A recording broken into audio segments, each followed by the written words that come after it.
அஸ்ஸலாமு அலைக்கும் வரஹ்மத்துல்லாஹி வரகாத்துஹு. கண்ணியமிக்க பெரியோர்களே, தாய்மார்களே, சகோதர சகோதரிகளே, நண்பர்களே, அன்பர்களே, மாணவ செல்வங்களே, உங்கள் அனைவரின் மீதும் ஏக இறைவனின் சாந்தியும் சமாதானம் உண்டாகட்டுமாக என்று நான் பிரார்த்தனை செய்தவனாக இன்று எனது உரை ஆரம்பம் செய்கின்றேன்.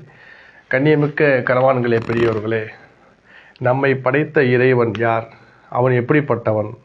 அவனை அறிந்து கொள்வதில்தான் மனித படைப்புடைய நோக்கமே அடங்கியிருக்கிறது. இந்த உலகத்தில் மனிதனாக பிறந்து மனிதனாக வாழ்வதுடைய அடையாளம் என்னன்னு சொன்னால், இந்த அகில உலகங்களையும் பிரபஞ்சத்தையும் நம்மையும் படைத்த இறைவன் யார், அவன் எப்படிப்பட்டவன், அவனை அறிவதில்தான் மனிதனுக்கு இந்த பிறவியினுடைய முழு நோக்கம் அடங்கியிருக்கின்றது. அப்படிப்பட்ட இறைவனை அறிந்து கொள்வதில் நம் முழு முயற்சி எடுக்க வேண்டும். அந்த இறைவனை அறிந்து கொள்வதில்தான் நம்முடைய உள்ளங்களில் அமைதி ஏற்படும், சமாதானம் ஏற்படும், சாந்தி ஏற்படும்.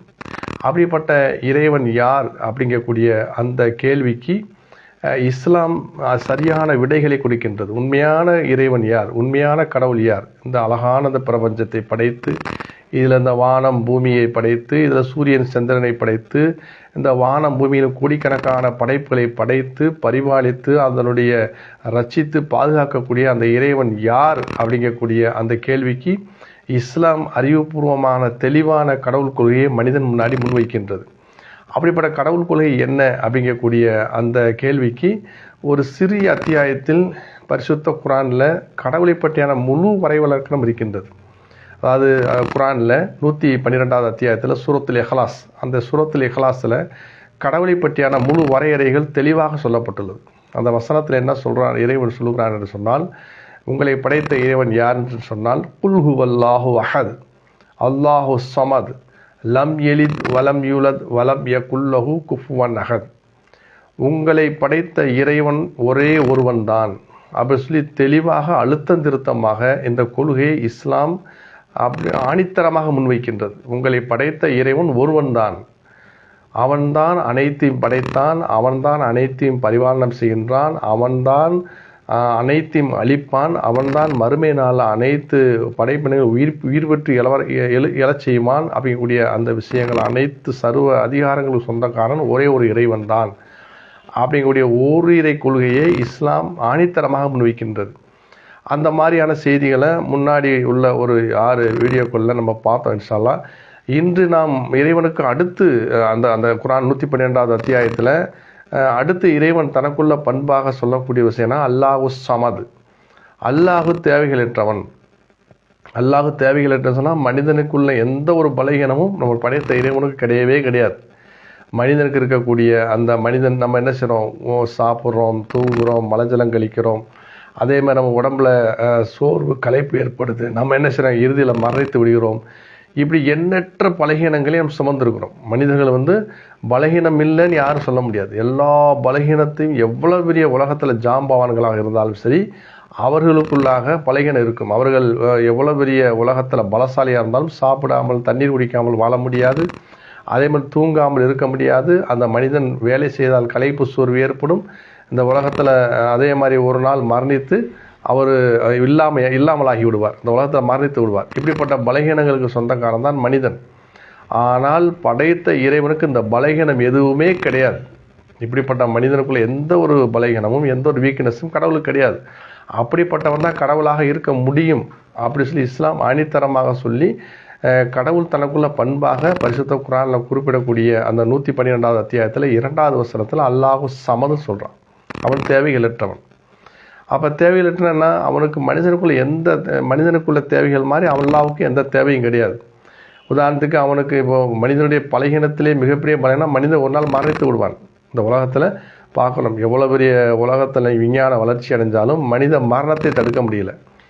எவ்வளவோ இன்னைக்கு ஆராய்ச்சிகள் நடந்து கொண்டிருக்குது. மரணம் என்பது மனிதனை மிகப்பெரிய திருக்குறச் செய்யுது. நல்லா இருக்கக்கூடிய மனிதன், நல்ல ஆரோக்கியமாக இருக்கக்கூடிய மனிதன், பெரிய பெரிய அறிவாளிகள், பெரிய பெரிய பலசாலிகள், உலகத்தில் உள்ள பணக்காரர்கள், கோடிக்கணக்கான ரூபா சொத்து வச்சுருந்தாலும் மரணத்தை மனுஷன் தள்ளிவிடுறான். அப்படிப்பட்ட மரணம்ங்கக்கூடிய அந்த அந்த அந்த பலகீனம், அந்த மரணம்ங்கக்கூடிய அந்த செயல் இறைவனுக்கு கிடையவே கிடையாது. இதை இறைவன் தன்னுடைய பரிசுத்த விதத்தில் அதாவது தெளிவாக குறிப்பிடுகிறான். பரிசுத்த குர்ஆனில் 2வது அத்தியாயத்தில் 255வது வசனம் ஆயத்துல் குர்சின்னு சொல்லக்கூடிய அந்த சூரா, அதில் இறைவன் என்ன சொல்கிறான்னு சொன்னால், அதாவது அல்லாஹு லா இலாஹ இல்லாஹு வல் ஹய்யுல் கையூம், வணக்கத்திற்குரியவன் அல்லாஹு தாலாவை தவிர யாரும் இல்லை அப்படி சொல்லிட்டு அதுக்கு அடுத்து அவன்தான் என்றும் ஜீவித்திருப்பவன், இறைவனுக்கு மரணம் என்பதே ஏற்படாது, இறைவன் உயிரோடு இருப்பான், அவனுக்கு மரணம் வராதுங்கிறான். அப்போ மரணிக்கக்கூடிய எல்லாமே படைப்புகள், மனிதன் மரணிக்கக்கூடிய எதுவுமே கடவுள் கிடையாது, இறைவன் கிடையாது. மரணிக்காமல் ஜீவித்திருக்கக்கூடியவன், சதாகாலம் உயிரோடு இருக்கக்கூடியவன், சதாகாலமும் அகில உலகங்களையும் கண்காணித்து கொண்டிருக்கக்கூடியவன் தான் கடவுளாக இருக்க முடியும். அப்போ மிகப்பெரிய ஒரு வேறுபாட்டை இஸ்லாம் சொல்லுது. ஒரு மனிதன் இந்த உலகத்தில் கடவுளாக தேர்ந்தெடுக்கும் சொன்னால் மரணித்து போன, செத்து போன, உலகத்தில் இல்லாமல் ஆகி போன, ஒரு காலத்தில் வாழ்ந்து இப்பொழுது இல்லாமல் இருக்கக்கூடிய அந்த எந்த ஒரு படைப்பையும் கடவுளாக எடுக்கக்கூடாது. அது கடவுள் கிடையாது, இல்லாமல் ஆகிவிட்டது. அப்போ கடவுள் இல்லாமல் போயிட்டு சொன்னால் அந்த அகில உலகங்களை யார் கண்காணிக்க முடியும், யார் பராமரிக்க முடியும்? அப்போ கடவுள் என்றாலே அவன் எப்படி இருக்கான்னு சொன்னால், அதாவது அவன் ஜீவித்து இருக்க வேண்டும், அவனுக்கு மரணம் ஏற்படக்கூடாது. அப்படிப்பட்டவன் தான் ஒரு மைக்ரோ செகண்ட் கூட அவனுக்கு உலகத்தில் ஒரு மரணம் அப்படிங்கக்கூடிய மரணத்தை தழுவுதல் என்பது இருக்கவே கூடாதுங்கக்கூடிய மிகப்பெரிய ஒரு கொள்கையை இஸ்லாம் முன்வைக்கின்றது. அப்போ இதை வைத்து பார்த்தோம்னா, படைத்த இறைவனை தவிர உலகத்தில் மனிதர்கள் யாரெல்லாம் கடவுளாக வச்சு வணங்குறாங்களோ அது பூரா உலகத்தில் மரணித்து இல்லாமல் ஆகிவிட்டது. இப்பொழுது யாரை படைப்புகளை கடவுளாக வச்சு வழிகிறாங்க அவங்க ஒரு நாள் மரணித்து விடுவார்கள். அப்போ கடவுள் என்றாலே கடவுள் என்றாலே அவனுக்கு மரணமே இருக்கக்கூடாதுங்கக்கூடிய அந்த கொள்கை இருக்குது. இஸ்லாத்துடைய பேசிக் அதாவது ஃபவுண்டேஷன் இதுதான். கடவுளுக்குள்ள சிபத்துகளில் முதன்மையான சிபத்து அவனுக்கு மரணம் இருக்கவே கூடாது அப்படின்னு சொல்லி இஸ்லாம் இந்த கொள்கையை முன்வைக்கின்றது. இது இஸ்லாத்தில் மாத்திரம் இல்லைங்க, எல்லா மத வேத நூலையும் ஆய்வு செஞ்சோம்னு சொன்னால் கடவுளுக்கு மரணம் இல்லைன்னு சொல்லுது. உதாரணத்துக்கு கிறிஸ்தவர்களுடைய வைத்திருக்கக்கூடிய வேதம் இருக்குதே, அந்த வேதத்தில் பழைய ஏற்பாட்டில் பார்த்தீங்கன்னு சொன்னால், பழைய ஏற்பாட்டில் சங்கீதம்ங்கக்கூடிய அந்த அதிகாரம், பழைய ஏற்பாட்டில் சங்கீதத்தில் 9வது அத்தியாயத்தில் 7வது வசனத்தில் வரக்கூடிய விஷயம் என்னன்னா, கர்த்தரோ என்றென்றைக்கும் இருப்பார், தம்முடைய சிங்காசனத்தை நியாய தீர்ப்புக்கு ஆயத்தம் பண்ணினார். கர்த்தர் தான் என்றென்றைக்கு இருப்பார். அதாவது படைத்த இறைவன் சொல்லக்கூடிய அந்த ஒருவன் தான் மரணம் இல்லாமல் என்றென்றைக்கும் இருப்பார், மற்ற எல்லாமே உலகத்தில் இல்லாமல் ஆகிவிடும், மரணித்து விடும் சொல்லி இந்த வசனத்தில் வருது. அப்போ இந்த கிறிஸ்தவர்கள் வைத்திருக்கக்கூடிய பழைய ஏற்பாட்டுடைய இந்த சங்கீதம் இருக்கக்கூடிய இந்த அதிகாரத்தில் வரக்கூடிய விஷயத்தின்படி அவர்கள் வைத்து வணங்கக்கூடிய அதாவது இயேசு கிறிஸ்துவாக இருந்தாலும் சரி, எந்த ஒரு உலகத்துக்கு அவர் வைத்து வரக்கூடிய கடவுளாக இருந்தாலும் சரி, எல்லாமே மரணித்து விட்டார்கள். இப்போ மரணித்து விடக்கூடிய எல்லாமே உலகத்தில் மனிதர்கள் கடவுளாக ஏற்றுக்கொள்ளக்கூடாதுன்னு சொல்லி இஸ்லாம் இந்த கொள்கையை முன்வைக்கிறது. இஸ்லாம் மாத்திரமே எல்லா மத வேத நூல்களையும் கடவுளுக்கு மரணம் இல்லைன்னு வருது. அதே மாதிரி கிறிஸ்தவர்கள் வைத்திருக்கக்கூடிய புதிய ஏற்பாடு, அவங்களுக்கு சொந்தமான வேதம் சொல்லக்கூடிய புதிய ஏற்பாட்டில் 1 தீமோத்தேயு 6வது அதிகாரம் 16 வசனத்தில் வரக்கூடிய விஷயம் என்னன்னு சொன்னால், அதில் தெளிவாக வருது, இறைவனுக்குள்ள மிகப்பெரிய வரையறை சொல்லப்படுது. அதாவது ஒருவராய் சாவாமை உள்ளவரும் சேரக்கூடாத ஒளியில் வாசம் பண்ணுவரும் மனுஷரில் ஒருவரும் கண்டிராதவும் காணப்படக்கூடாதவருமாய் இருக்கிற அவருக்கே நித்திய வல்லமையும் கனமும் உண்டாவதாக அப்படின்னு சொல்லி இந்த வசனம் முடியுது.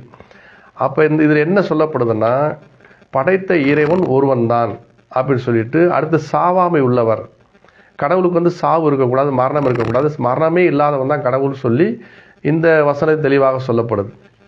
அதே மாதிரி இந்துக்களுடைய பிரதானமான அவங்க கையில் வைத்திருக்கக்கூடிய வேதமாகிய பகவத்கீதையில் 7வது அத்தியாயத்தில் 24வது ஸ்லோகத்தில் வருது.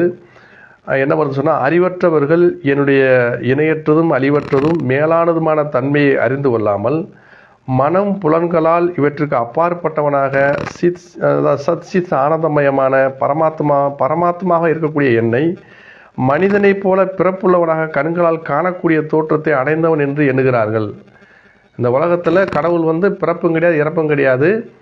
அப்படிப்பட்ட இறைவனை அறியாமல் இந்த உலகத்தில் பிறப்பும் இறப்பும் உள்ள ஒரு படைப்பை வைத்து வணங்கக்கூடியவர்கள் அறிவற்றவர்கள் சொல்லி இந்த பகவத்கீதையில் வரக்கூடிய வசனங்கள் தெளிவாக சொல்லுது. அப்போ கடவுளுக்கு இணையும் இல்லை, அழிவும் இல்லை, அழிவு இல்லாமல் இருக்கக்கூடிய பரமாத்மாக இருக்கக்கூடிய இந்த உலகத்தில் பிறக்காமல் இருக்கக்கூடிய என்னை அறிவது தான் மிகப்பெரிய ஒரு ஒரு ஒரு புத்திசாலித்தனம், ஒரு அறிவாளித்தனம், ஒரு ஞானம் சொல்லி இந்த பகவத்கீதையில் சொல்லுது.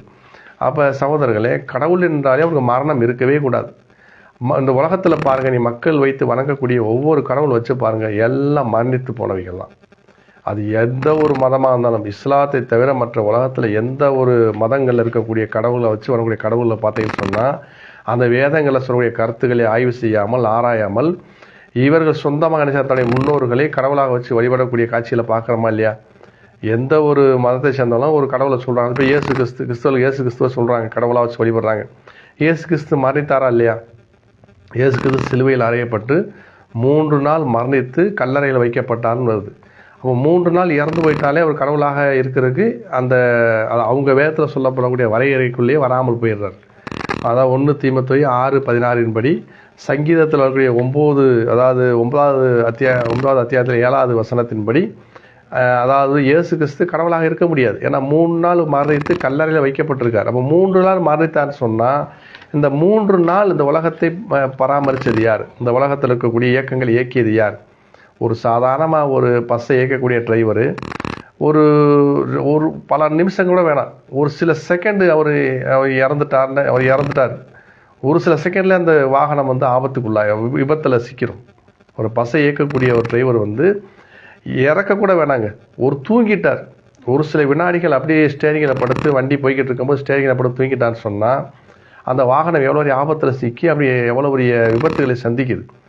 அப்போ இது இன்னும் அடுத்தடுத்து எடுத்துக்கிட்டே சொன்னால், ஒவ்வொன்றும் இந்த உலகத்தை இயக்கக்கூடிய எந்த ஒரு இயக்கவாதிகளாக இருந்தாலும், அதாவது அவர் கொஞ்சம் தூங்கிட்டான்னு சொன்னால் மிகப்பெரிய ஆபத்தை சந்திக்கக்கூடியதெல்லாம் ஏற்படும்.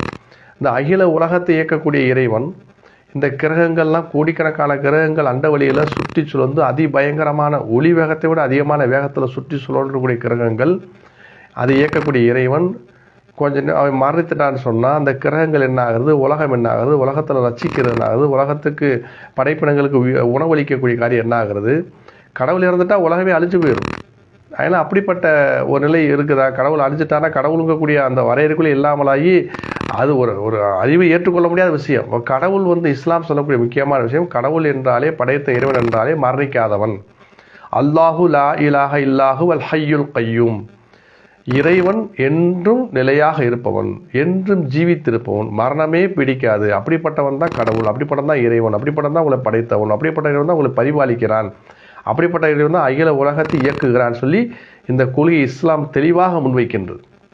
அயல சகோதரர்களே, நாம் ஒவ்வொரு மனிதனும் ஒவ்வொருத்தரும் தான் வைத்து வணங்கக்கூடிய கடவுள் மரணித்ததா மரணிக்காதான்னு சொல்லி கொஞ்சம் ஆய்வு செஞ்சாலே நம்ம வச்சு வணங்குறது கடவுள் இல்லையா நீங்கள் என்ன செய்யலாம், தீர்மானம் பண்ணிக்கொள்ளலாம். அதனால் நம்மை படைத்த இறைவன், அகில உலகத்தை படைத்த இறைவன், இந்த அண்ட சராசரி அனைத்து படைத்து இயக்கக்கூடிய இறைவன், இரும்பிலிருந்து மிகப்பெரிய படைப்பாக இருக்கக்கூடிய நீளத்திமிகிற வரைக்கும் படைத்து பரிபாலிக்கக்கூடிய இறைவன் மரணிக்காதவன், அவன் என்றும் ஜீவித்திருப்பவன், என்றும் நிலையாக இருப்பவன். அப்படிங்கிற கொள்கையை விளங்கிட்டாலே நாம் கடவுள் கொள்கையை விட்டு சரிந்து போய்விட மாட்டோம். அயல சகோதரர்களே, இந்த கொள்கையை நாம் என்ன செய்யணும், ஆணித்தரம் வழங்கிக் கொள்ள வேண்டும். அடுத்து வசனங்களில் அடுத்தடுத்து வரக்கூடிய ஒவ்வொரு அடுத்தடுத்த வீடியோக்களில் கடவுளுக்குள்ள பலகீனங்கள், நீ கடவுள் தூங்குவாரா, கடவுளுக்கு தூக்கம் வருமா, அவர் சாப்பிடுவாரா, அவருக்கு களைப்பு சோர்வு ஏற்படுமா, அவர் உலகத்தில் இந்த வானபூமியை படைத்து இயக்கிறதுல அவருக்கு துணையாக யார் தேவை இருக்காங்கக்கூடிய விஷயங்கள்லாம் அடுத்தடுத்து வரக்கூடிய வீடியோக்களில் இறைவனுக்குள்ள பண்புகள் என்ன, இறைவன் எப்படிப்பட்டவங்கிற விஷயத்தை நம்ம தெளிவாக அறிந்து கொள்ளலாம். அதனால் உண்மையான இறைவனை நாம் அறிந்து உண்மையான இறைவனை வணங்கக்கூடிய நன்மக்களாக நாம் ஆகிவிட வேண்டும். இந்த உலகத்தில் மனுஷனாக பிறந்து படைத்த இறைவனை அறியாமல் மரணித்து விட்டால் மிகப்பெரிய கைசேதம். அது மனிதனாக பிறந்ததுக்கு அந்த அடையாளம் கிடையாது. உலகத்தில் மனித படைப்புடைய நோக்கமே தன்னை படைத்த இறைவனை அறிந்து விளங்கி அவனை வணங்குவது தான். அதில் தான் மனுஷனுக்கு மன நிறைவு இருக்குது. அதை கொண்டு தான் இம்மையில் இந்த உலகத்திலேயும் வெற்றி, மரணத்துக்கு பின்னாடி வரக்கூடிய மறுமை வாழ்க்கையில் வெற்றி இருக்கிற விஷயத்தை கூறி அப்படிப்பட்ட இறைவனை அறியக்கூடிய நன்மக்களாக நம்ம மேலே ஆக்கியல்வானாக என்று கூறி எனது உரையை நிறைவு செய்கிறேன். வாஹிரு தாவானா அனில் ஹம்துலில்லாஹி ரப்பில் ஆலமீன். அஸ்ஸலாமு அலைக்கும் வரஹ்மத்துல்லாஹி வபரகாத்துஹு.